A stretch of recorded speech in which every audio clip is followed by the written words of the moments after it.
যে মায়েরা এখনো বলেনি জয় যিশু। আমার যিশু বলতে বলছি না, যিশুর কথা বলছি, যে জয় যিশু আমরা যদি বলি আমাদের রোগ অর্ধেক পালিয়ে যায়। কিন্তু আমরা যিশুর নাম বলতে পারি না, আমরা সব সময় নিজেদের গৌরব প্রশংসা নিয়ে থাকি। কিন্তু আজকের আমরা মা মারিয়ার কথা শুনলাম, যিনি মা আমাদের, তিনি আমাদের বলছেন যে আমার প্রভুর মা স্বয়ং আমার সঙ্গে দেখা করতে এসেছে। এ কথা কে বলল? এলিজাবেথ বলল, অর্থাৎ মা মরিয়মের দিদি।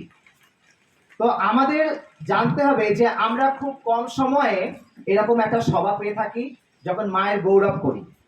রোজ আমরা অল্টারে বাতি দিই, আমরা মাকে ডাকি, মায়ের গৌরব করি। কিন্তু একটা হচ্ছে আমাদের মে মাস, আর একটা হচ্ছে আমাদের সেপ্টেম্বর মাস, যখন আমরা মাকে নামাই এবং তাকে সম্মান করে থাকি। হালেলুয়া। আমাদের জানতে হবে যে আমরা মাকে কেন সম্মান করি। কারণ বাইবেলে লেখা রয়েছে আজকে থেকে সবাই আমাকে ধন্য ধন্য বলবে। কিন্তু আমরা অনেকেই এই ধন্য ধন্য বলতে কষ্ট বোধ করি, আমাদের চিন্তা হয়। কিন্তু মনে রাখবেন, এই মায়ের কাছে যদি আমরা রোজরি করি, লুসি ফ্রান্সিস জাইসন তাকে বলেছিল চিঠি দিয়ে, আমি অন্তিম সময় তোমাদের সেই সময় তোমাদের পাশে থাকবো। হালেলুয়া। আমাদের রোজরি খুব দরকার। এমন অনেক কিছু বাইবেলে আছে যেগুলো আমাদের জাগতিক জীবনে নেই। আর অনেক কিছু স্বপ্ন, অনেক কিছু ঘটনা, অনেক কিছু বিবরণ আমাদের পৃথিবীতে আছে যেটা বাইবেলে নেই। কারণ যিশু চলে যাবার সময় বলেছিল যে আমি চলে যাচ্ছি, তোমাদের সহায়ক পবিত্র আত্মা পাঠিয়ে দেব। যে পবিত্র আত্মা দ্বারা যিশু এই পৃথিবীতে এসেছিল একজন কুমারীর গর্ভে, একজন কুমারীর গর্ভে সেই যিশু খ্রিস্ট এসেছিল, তবে অলৌকিকভাবে তিনি এই পৃথিবীতে জন্মগ্রহণ করেছেন। আজকে আমরা পালিত হচ্ছি আমাদের ব্যান্ডেল মা এবং আমাদের ভালিঙ্কিনী মা। কেন এই দুটো মা? আরো তো মা মারিয়া আছে। আমি সবাইকে বলবো, মায়ের অনেক কটা দর্শন রয়েছে, তবে মায়ের রূপ আলাদা নেই, তার আশাক পোশাক আলাদা। আমাদের মা একটা, কোনোদিন ভর হয় না। তো আমাদের মাথায় রাখতে হবে মায়ের আশাক পোশাক আলাদা, দেশ ভূষ স্থান কাল পরিবর্তন করে তিনি উপস্থিত হন। যেই গ্রামে ভ্যালেঙ্কিনী মা দেখা দিয়েছিলেন, গ্রামটার নামই ছিল ভ্যালেঙ্কিনী। ছোট্ট একটা গ্রাম, মরুভূমির মতন চারদিকে, তাদের অভাব অনটন, খুব গরিব দেশ। আমরা যারা ভ্যালেঙ্কিনী গেছি আমরা জানি। লুর্দে দেখা দিয়েছে বললে লুর্দের মা, ব্যান্ডেলে দেখা দিয়েছে বলে ব্যান্ডেলের মা। অবশ্য ব্যান্ডেল নামটা অনেক পরে আসছে, কারণ এটা জাহাজে করে যাচ্ছে যখন ওই মাস্তুলটার নাম ব্যান্ডেল ওদের ভাষায়, তারপরে ওইটা থেকে ব্যান্ডেল চার্চ দেওয়া হয়েছে। তো আমরা গর্বিত যখন ব্যান্ডেল চার্চে আমরা সেই স্টেশনে নামি, আমি ব্যান্ডেলটাকে ভালো করি ব্যান্ডেল স্টেশন, ব্যান্ডেল জংশন, আমি গর্ববোধ করি। আরে এটা আমাদের মা মারিয়ার নামে যে মন্দির স্থাপিত হয়েছে সেই নামে একটা স্টেশন হয়েছে। আনন্দ করি জালালখালি বলে যে জায়গাটা আমাদের হয়েছে, এরকম ভাবে অনেক জায়গা হয়েছে, যেমন ভ্যালেঙ্কিনী নামে স্টেশন হয়েছে। এগুলো ছিল না, কিন্তু আমরা আনন্দ করি যে পৃথিবীর সবার সামনে আমাদের মাকে আমরা তুলে ধরতে পারছি। এখন কথা হচ্ছে অনেক মা আছে, তাহলে এই দুটো মাকে কেন দিদি মানে? আসলে তিনি আমাদের এখানে এই মাকে মানেন কারণ তিনি প্রথম ব্যান্ডেল মাকে রেখেছিলেন, তারপরে ভ্যালেঙ্কিনীকে রেখেছিলেন আরোগ্য পাওয়ার জন্য।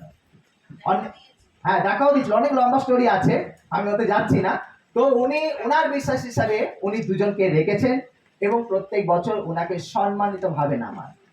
এই বছর বলেছিল যে যদি আমাদের এখানে আমাদের সেবিকাদির ভাইয়ের মেয়ে আছে, একটা বিরাট অপারেশন হয়েছে, আর আমরা প্রত্যেকে প্রার্থনা করেছিলাম।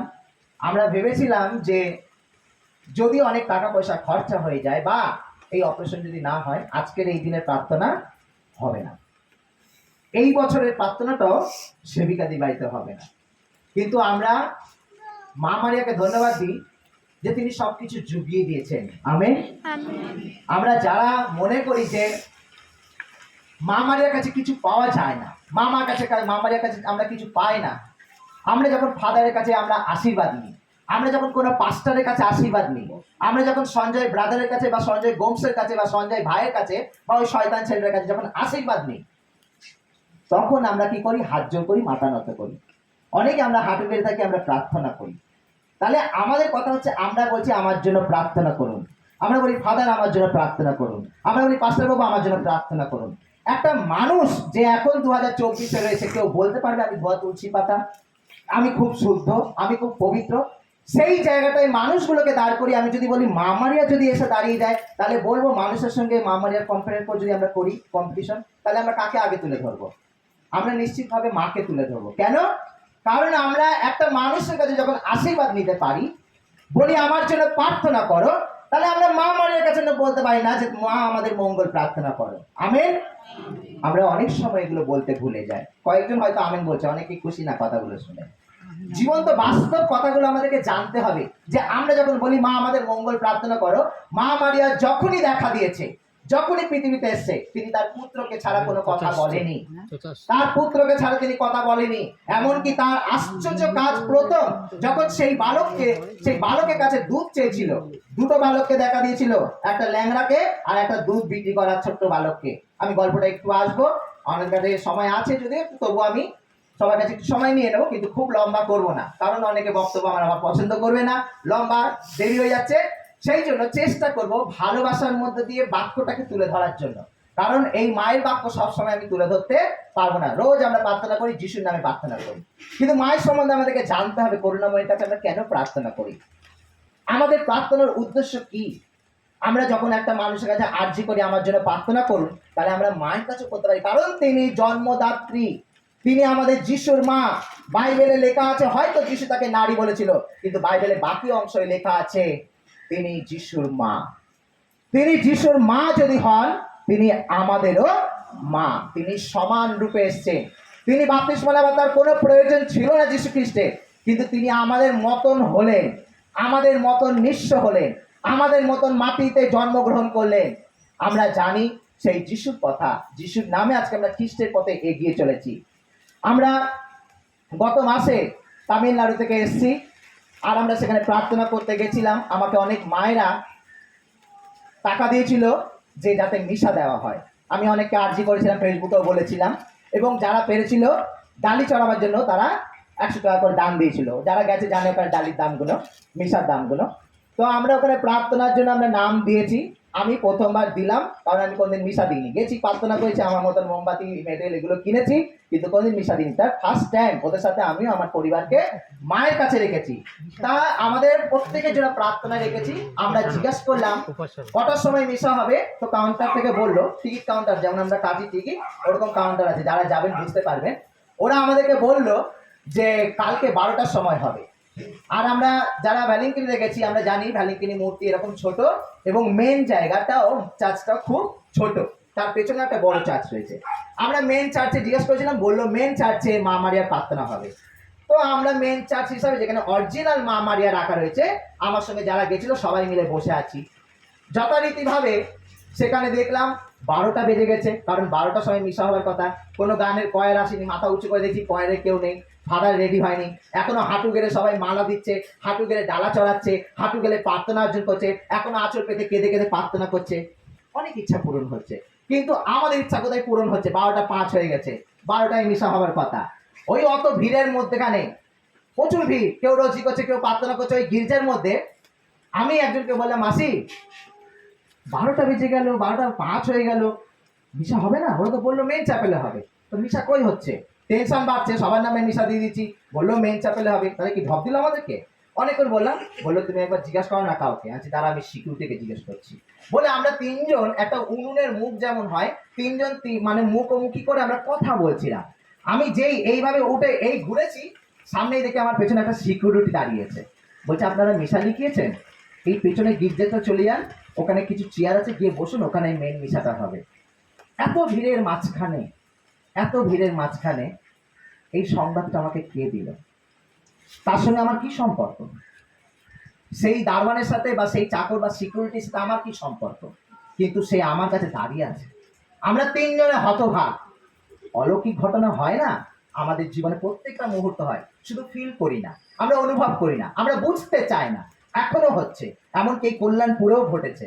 এই সামনে আমাদের ভীমদাদের বাড়ি আছে, ভ্যালেঙ্কিনি মা মারিয়া ছোট, কত বছর আগে দেখা দিয়েছে। কতজন আমরা এখানে বাতি জ্বালাতে যাই, কতজন আমরা প্রার্থনা করতে যাই।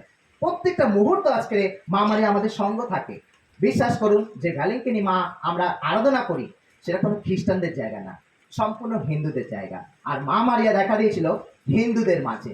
প্রথম তিনি দেখা দিয়েছিলেন যখন তিনি দূর থেকে আসছিলেন। আমাদের বাইবেলে লেখা নেই যে যিশু বাইবেলে এসেছে, মানে ভারতে এসেছিল, কিন্তু পর্যটকরা তারা লবঙ্গ চিনি এইসব নেওয়ার, মানে লবঙ্গ দারচিনি এইসব নেওয়ার জন্য তারা বিদেশ থেকে পাড়ি দিত জাহাজে করে, কেরালা তামিলনাড়ুতে আসতো। আমরা জানি, বইও পড়েছি, ইংরেজরা আসতো, তার জন্য ওরা দখল করেছিল। তা সেই জাহাজে করে সেন্ট থমাস এসেছিল। আর সেন্ট থমাস এসে প্রথম যখন দেখলো কিছু হিন্দু ভাই বোনেরা দর্প দিচ্ছে, মানে সূর্য দেবতাকে দর্পণ করছে, তো জলটা সাগর থেকে নিয়ে এইভাবে দিলে জলটা তো নিচেই পড়বে। তো ওনারা বললেন যে তোমরা ঈশ্বরের আরাধনা করছো, তোমাদের সত্য ঈশ্বরের আরাধনা আমি তোমাদেরকে দেখাচ্ছি। তো তখন তারা বললো তোমরা আমাদেরকে অপমান করছো। বলছে না, আমি একজন যিশু বিশ্বাসী এবং যিশুর নামে প্রচার করতে আমি এখানে এসেছি।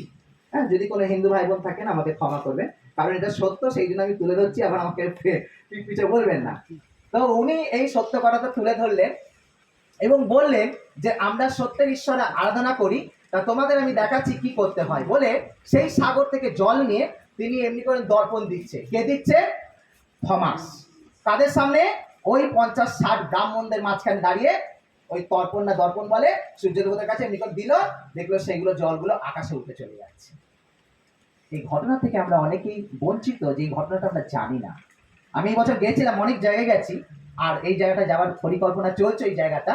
তো কথা হচ্ছে এই যে ঘটনা থেকে সেন্ট থমাসের প্রচার শুরু হয়েছিল।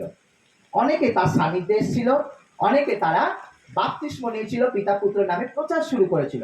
এতে অনেক মানুষের হিংসা শুরু হয়েছিল, যে আমাদের হিন্দু জায়গায় এসে তারা খ্রিস্টানদের নামে প্রচার করছে, তাকে মারার অনেক পরিকল্পনা করেছিল, ইত্যাদি ইত্যাদি। আপনারা সবাই জানেন কি হয়েছে।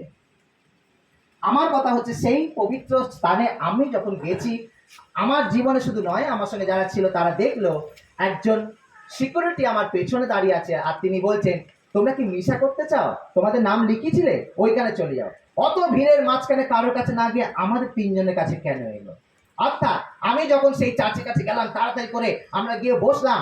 আমি অনেক পরে, বলে চোর পালালে বুদ্ধি বাড়ে, আমার অনেক পরে মনে পড়ল, রে ও সিকিউরিটি হতে পারে, কিন্তু তখন তো তার সঙ্গে মা ছিল, কেন জড়িয়ে ধরলাম না? কেন একটু আমি আশীর্বাদ কেন নিলাম না? আমার মধ্যে তখন এগুলো খেলছে। এখন কি যাবো? এখন কি যাবে? মা চলে গেছে শরীর ছেড়ে। মানুষের মধ্যে দিয়ে ঈশ্বর আছে, মানুষের মধ্যে দিয়ে মা বার্তা দেয়। যেমন লুসি ফ্রান্সিসকে যাইছেন, তাকে দর্শন দিয়েছিল, শিশুটাকে আমি পাবো ওখানে, কিন্তু মা এখন তার সাথে নেই। কিন্তু মা তখন তাকে সেই বুদ্ধি দিয়েছিল, যাও তিনজন ওখানে বসে আছে, ওদেরকে গিয়ে বলো। কাউকে বলেনি আমাদের কাছে কেন এসেছে। এটা একটা বিরাট অলৌকিক ঘটনা। আর আমরা প্রার্থনা করি যে মাকে আমরা যেন কেউ অসম্মান না করি, মায়ের কাছে আমরা প্রার্থনা করব, কারণ পবিত্র বাইবেল আমাদেরকে বলছে আজ থেকে সবাই আমাকে ধন্য ধন্য বলবে। মায়ের এই ধন্য ধন্যটা বলবে কারা? সে নাই, Protestant, ম্যাথডিস্ট, AG, Bethell, Korean, Sion, আরো যারা যারা আছে ইত্যাদি। কারা বলবে?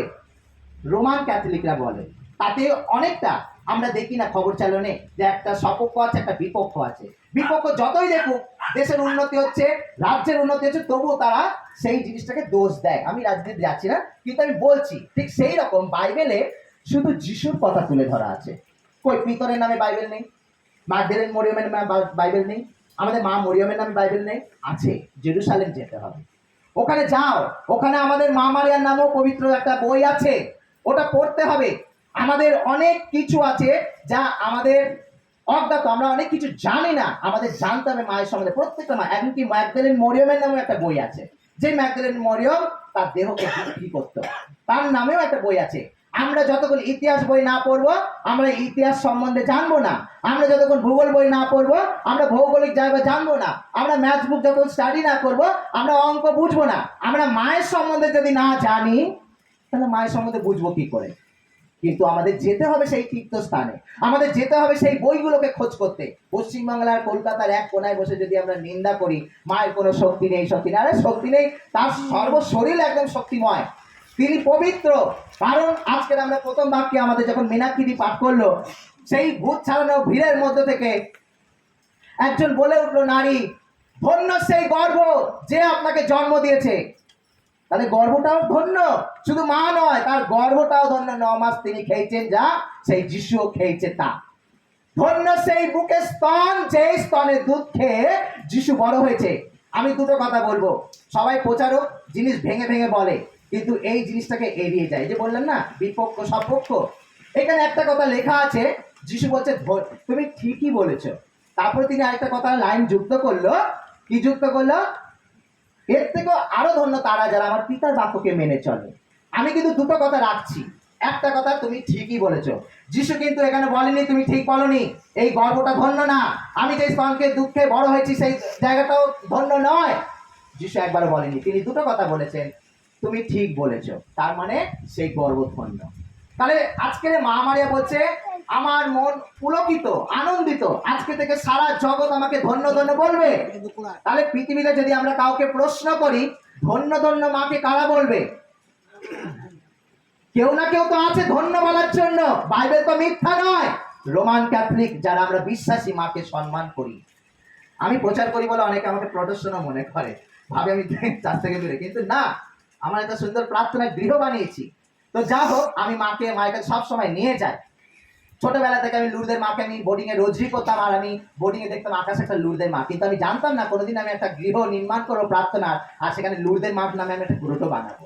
যারা জাননি একটু একদিন হলেও যাবেন, একটু আশীর্বাদ করে আসবেন, আমার জন্য একটু প্রার্থনা করবেন। একটা প্রচারক প্রতিষ্ঠিত হতে গেলে অনেক ধাক্কা খায়।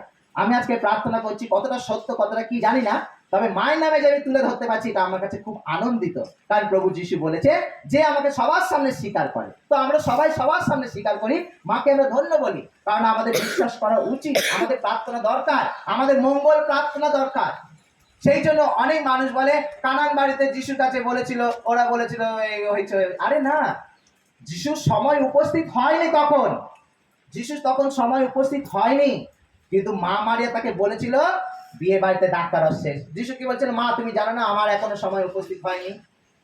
তাহলে যিশু অধিকার আছে হ্যাঁ এবং না করার। যিশু সেই ঈশ্বর, হ্যাঁ এবং না করার। তাই তিনি বলছেন তোমার শিষ্য, এই শিষ্যরা যা বলছে, তোমার যিশু যা বলছে শিষ্যদের বললো সেই চালা করে তোমরা কি করো, পূরণ করো। তার মানে যিশু তার মায়ের কথাটা রাখলো। আজকে যদি আমরা প্রার্থনা করি মায়ের কাছে, আজকে যদি আমরা প্রার্থনা করি আমাদের ব্যান্ডেল মায়ের কাছে, হ্যাঁ আমরা যেখানেই যাব আমরা মাকে পাবো। আপনার ঘরেও মূর্তি আছে, আমার ঘরেও মূর্তি আছে, ব্যান্ডেল চার্চেও মূর্তি আছে। মা আমাদের একটা, কিন্তু জায়গা স্থান কাল পরিস্থিতি বুঝে মা দেখা দিয়েছে। আজকে যদি কল্যাণপুরে একটা বড় ঘটনা ঘটে যায়, দুদিন পরে শুনবে কল্যাণপুরের মা। হতেই পারে, না হবার কিছু নেই, কিন্তু মা আমাদের একটা। না মায়ের কোনো ভর হয়, না মায়ের 10টা আত্মা আছে, না মা বিভিন্ন প্রকল্প নিয়ে বা বিভিন্ন রূপ নিয়ে তিনি দেখা দেন। মা আমাদের একটা, তার স্থানে বিভিন্ন জায়গায় গিয়ে তিনি দেখা দেন, নাহলে সবাই ভূত ভেবে পালিয়ে যাবে। এই যে মা আমাদের এখানটায় রয়েছে সামনে, যে মাকে বারবার দর্শন দিয়েছে, সারা জীবন তিনি কালী পুজো করে গেছেন, সারা জীবন।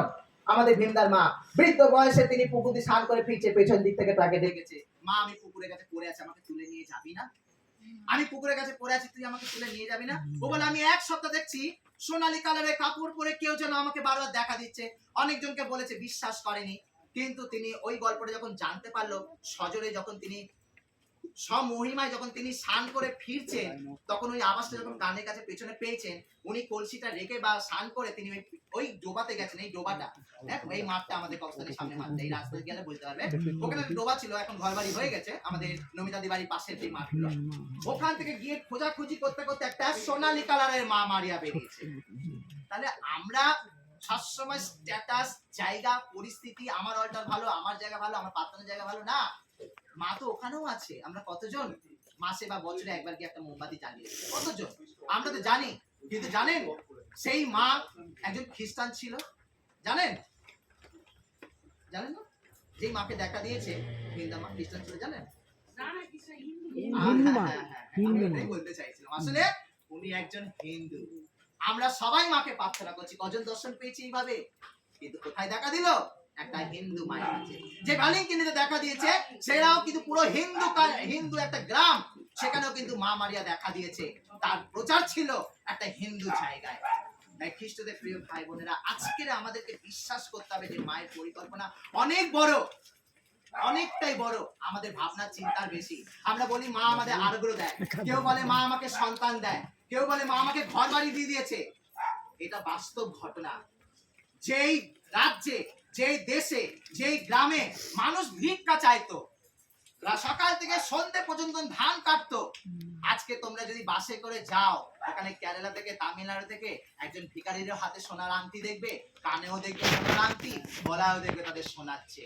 ওই দেশকে মা প্রচুর ভরিয়ে দিয়েছে। মানে এই না আমি বললাম বলে কালকেই ভ্যালি কিনে নিয়ে এসে প্রার্থনা করবে আমাকে ঘর দাও না, আগে মাকে স্বীকার করতে হবে, মায়ের কাছে প্রার্থনা করতে হবে। তিনি আরো করে দেন, তিনি ওখানে একটা মিউজিয়াম বানিয়েছে, কত মানুষের কানে দুল, চোখ, নাক, কান, প্লেন, এরকম ওরকম অনেক জিনিস দেওয়া আছে। পাগল হয়ে যাবে দেখতে দেখতে, মনে হবে কত তাড়াতাড়ি পালিয়ে যায় ওখান থেকে গন্ডিকা থেকে। এত অলৌকিক। কটা খ্রিস্টানের ওখানে আছে দেখবেন, সব হিন্দু ভাই বোনরা। আজকের অনেক মানুষরা বলে ওখানে অনেকে নেড়া হচ্ছে, অনেকে বলে বালুচরে হাঁটছে, কই বাইবেলে তো এগুলো লেখা নেই। আরে জায়গাটা হিন্দু, গ্রামটা হিন্দু, ওখানে খ্রিস্টান, মুসলিম, হিন্দু সবাই যাচ্ছে। ওখানে কিন্তু কোনো জাতি বা জাতের কোনো জায়গা নেই। মা কোনো ভেদাভেদ, মা মা। আমার সঙ্গে যে দাদা গেছে বলছিলাম সবাই চুল কাটছে, তুমি তোমার তো এইটুকুনি চুল আছে, তুমি ওটাও কেটে দাও না।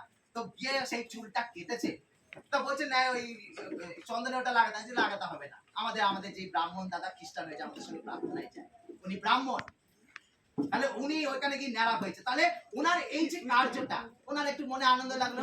আজকে বাড়িতে লেখা নেই যে তোমরা বাড়িতে হাঁটু গেড়ে যাও, কিন্তু বলছে প্রায়শ্চিত্ত বলে একটা জিনিস আছে, মানুষের মন বলে জিনিস আছে, যে মনের মধ্যে দিয়ে প্রার্থনা জেগে ওঠে, যে মনের মধ্যে দিয়ে প্রার্থনা পরিকল্পনা সৃষ্টি হয়। আজকের ব্যান্ডের কাছে অনেকে হাঁটু গেড়ে সেই মায়ের কাছে যায়, ওখানে লেখা আছে, ফাদার বলেছে তোমরা হাঁটু গেড়ে সিঁড়ি করে ওখানে যাবে, কিন্তু মানুষের মনে পরিকল্পনা কেন অনেক হিন্দু ভাই বোনরা করে। আর কোন খ্রিস্টান ভাই বোনরা জানতে চায় না ও হিন্দু কি খ্রিস্টান। যাকে একজন লোক হাঁটু গেড়ে যাচ্ছে, আমিও দেখবো সামনের বছর যাবো। এই যে মনে মানুষের প্রায়শ্চিত্ত, একটা প্রার্থনা, আমাদের সেই জায়গাটা আসতে হবে। আমরা ঘরে ঘরে মা মারিয়াকে রেখেছি, আমরা মায়ের আরাধনা করি, আমাদের মন থেকে ময়লা যাচ্ছে না, আমাদের মন থেকে কলুষিতা যাচ্ছে না, কালিমা যাচ্ছে না, কিন্তু আমরা মাকে সম্মান দিয়ে চলেছি। মা কিন্তু খুশি নয়, তিনি সব সময় বলেন অনুতাপ নিবেদনের মাধ্যমে আমার পুত্রের সামনে ক্রুশের কাছে তোমরা প্রার্থনা করো, আমি তোমাদের মঙ্গল প্রার্থনা করব। লুসি ফ্রান্সিস জ্যাকসন তার ওই চিঠির মধ্যে এই কথাগুলো তুলে ধরেছিল। খ্রিস্টতে প্রিয় ভাই বোনেরা, একটা গ্রাম যখন এই যে আমাদের রূপকরা এই যে গির্জা একটা তুলেছে, মূর্তি বানিয়েছে মা মারিয়ার, ওটা অরিজিনাল এবং প্রথম ঘটনা। একজন জমিদার ছিল, সেই জমিদার মানুষ রোজ দুধ নিত একটা পরিবারের কাছ থেকে, অনেকটাই হেঁটে যেতে হতো। একটা ব্রাহ্মণ ছেলেকে বলেছিল ওর মা, বাবা আজকে আমি যেতে পারছি না, তুই গিয়ে দুধটা দে।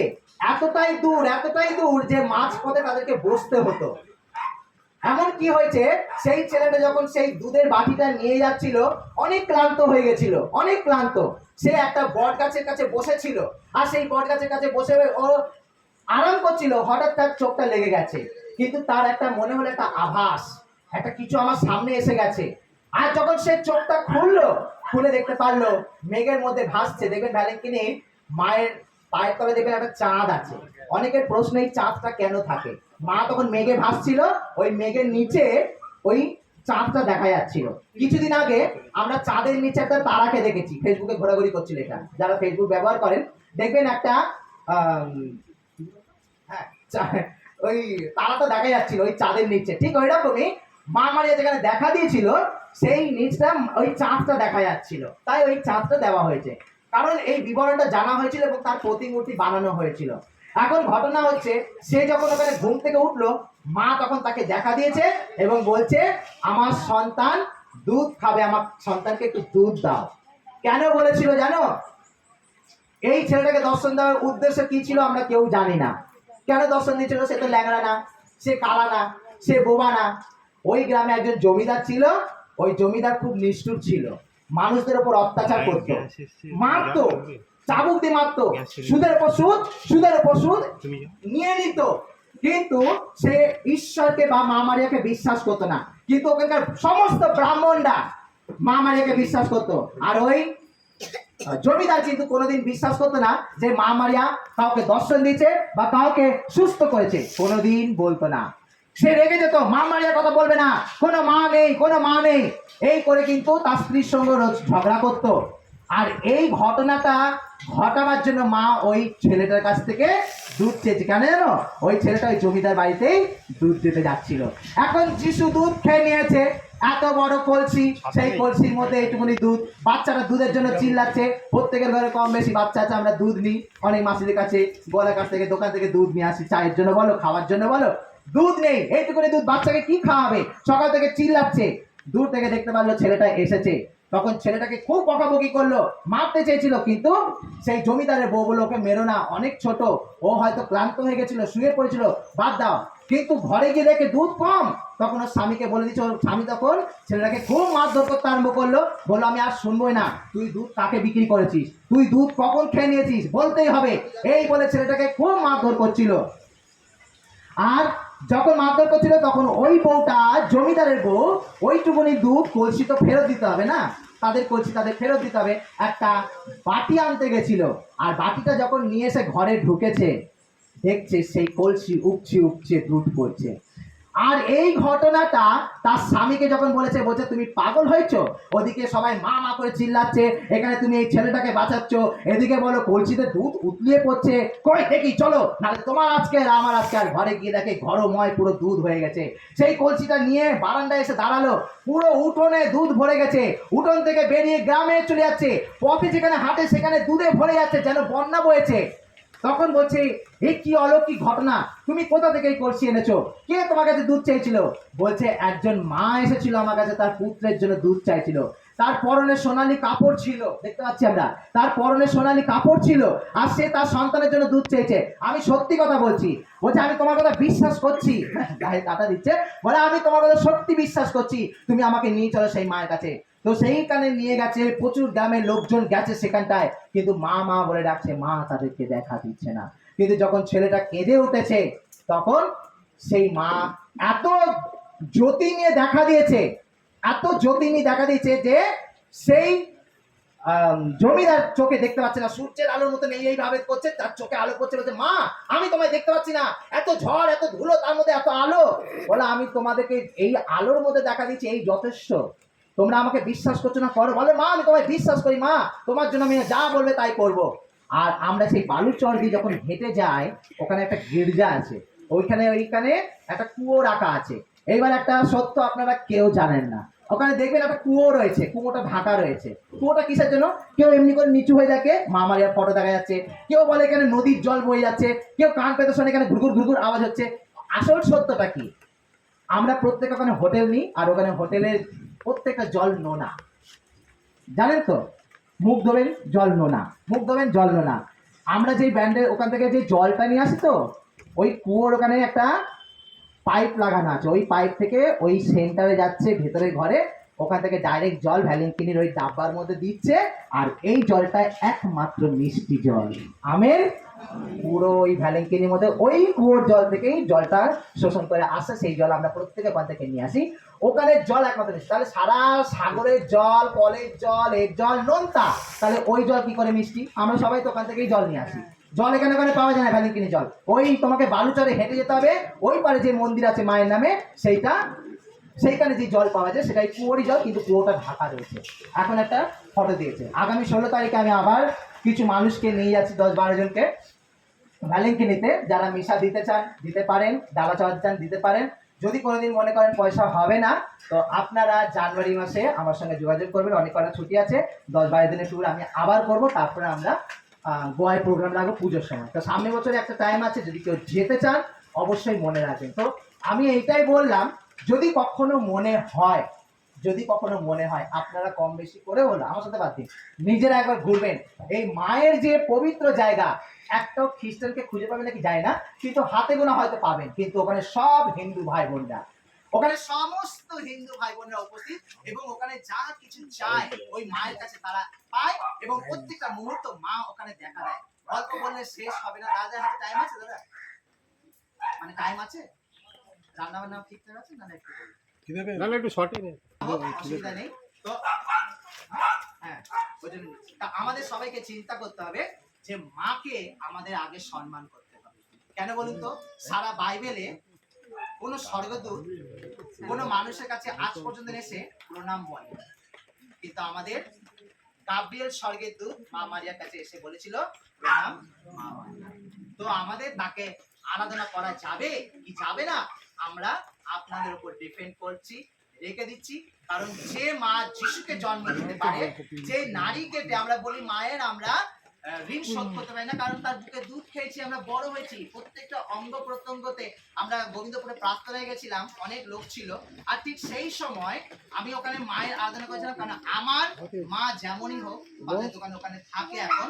আমি বলি আমার মাকে আমি দেখি কি না দেখি, ভালোবাসি কি না বাসি, এই যে আমার মুখ দিয়ে কথা বেরোচ্ছে, আমার শরীরে যে রক্ত আছে, আমার ভিডিওতে এখন আছে, এই আমার শরীরে রক্তটা হচ্ছে আমার মা। আমি যতদিন বেঁচে থাকবো, আমার মা খারাপ হোক ভালো হোক, আমি জানি আমার মায়ের শরীরের রক্ত আমার মধ্যে পড়েছে। অর্থাৎ সেই নারী কেটে আমরা প্রত্যেকে মায়ের গর্ভ থেকে বেরিয়ে এসেছি। তাহলে যিশুও তার মায়ের নারী কেটে বেরিয়ে এসছে। মা যা খেত যিশুও তাই খেত, মা যেইভাবে তাকে পরিচালনা করেছিল সেইভাবে। তাহলে তিনি যিশুর মা মানে আমাদের মা। এবার বাকিটা বিবেচনা আমাদের সবাইকে করতে হবে। মনে রাখবেন, মার কাছে প্রার্থনা করলে আমরা প্রত্যেকে আরোগ্য লাভ করব। আমাদের এখানে মা আছেন, আমি এখান থেকে বলবো যে জায়গা যদি থাকে, নাহলে একজন একজন করে আসবেন, এখানে মায়ের কাছে প্রার্থনা করবেন। আশীর্বাদ নিতে চাইলে নেবেন, এখানে চাল আছে, চালের আশীর্বাদ তো আপনারা নিয়ে আপনাদের চালের দামে দিতে পারেন আপনারা। আর আমাদের প্রার্থনা শেষের আগে আমি আমাদের অপুদাকে বলবো যে দুটো কিছু কথা বলার জন্য। আর সব আর বরবস থেকে আমাদের যে দাদা এসছেন, উনি অনেক কষ্ট করে দেখেছেন, ওনাকে কাঁধে ধরে ধরে নিয়ে এসছেন, ওনার কাছে দুটো কথা আমরা শুনবো। পবিত্র বাইবেল আমাদেরকে বলে যে আজকে থেকে আমাদের সবাই ধন্য বলবে, সেই মাকে যেন আমরা ভুলে না যাই। হয়তো আমরা 1 বছর পর দেখা হবে বা এরকম সময় নাও আসতে পারে, তাই আমরা প্রত্যেকে প্রার্থনা করব এবং মাকে ধন্যবাদ দেবো যে এখনো পর্যন্ত সেই বৃষ্টি হয়নি, আমরা নিরাপদে বসেছি। তো আমরা প্রার্থনা করব ঈশ্বরের কাছে, আর ঈশ্বর যেন আমাদের প্রত্যেকজনকে আশীর্বাদ দান করে।